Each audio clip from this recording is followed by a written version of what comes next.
the government really doesn't have that power either, right? There's nothing in the Constitution that Correct. talks about the government all of a sudden being granted these magical powers to mandate that people should do exactly what they say because they were elected into a role, right? Joe Biden has no authority to say that every government employee should take the vaccine. He has zero authority over that.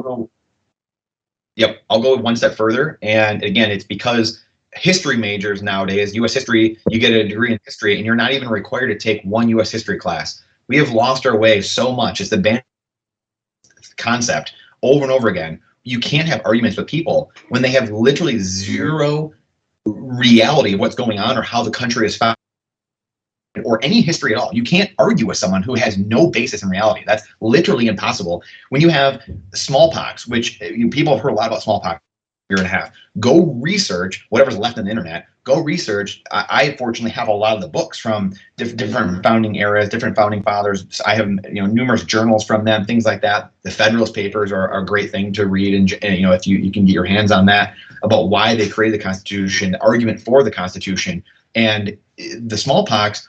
I think it was like 7 times different smallpox cases, pandemics and epidemics broke out during the Revolution, and the founding fathers wrote about it, and they said no, like we cannot say what people can or cannot do, and that killed one in 3 people. Didn't matter what age, what happened, killed 1 in 3 people, and they said no.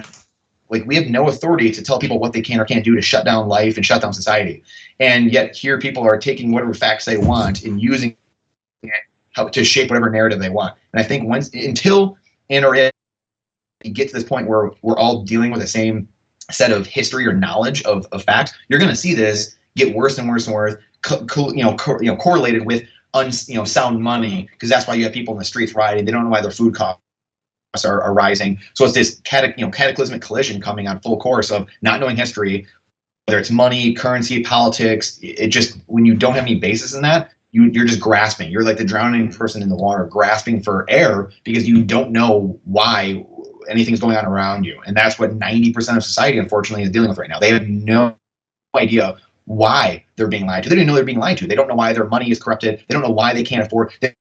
Their wife has to go to work as well as they do. They don't know why all these things have to be done because no one can afford anything anymore. Well, that, and people think that they should just be able to get a job. That it goes hand in hand. I think that there's an entitlement that they should just be able to get paid, and that someone else is just going to take care of them. And it's this idea that have a career. Yeah, like, I'm going to go to school, I'm going to get good grades, and then somebody's going to give me a job.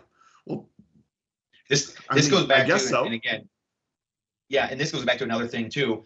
Again, something else for everyone to look up, which is FDR's Second Bill of Rights. And he offered this up, one of the original progressives. You had Teddy Roosevelt, you had Woodrow Wilson, FDR, and he offered up the Second Bill of Rights, which was one of the big Fabian socialist Marxist things they wanted to do, which was everyone is guaranteed health care, everyone's guaranteed a house, everyone's guaranteed a living wage, and a job, and all these things. When we got away from natural law, it was the beginnings of getting away from freedom and people being responsible for themselves. Instead, the government taking that over, which another thing to look into as well as the Great Depression itself in the church. The churches, I think, one of my big things against the church, I'm a devout Catholic. One of my big things against the church, though, is they gave up their to take care of the poor. And in the Great Depression, they got very worried and scared that they couldn't do enough, and they gave up in the air and said, hey, you know what, government, we can't do enough. You can do more. And the government was waiting for that day and said, yes, you're right. Thank you. This is the day we've been waiting for. Now it's our turn.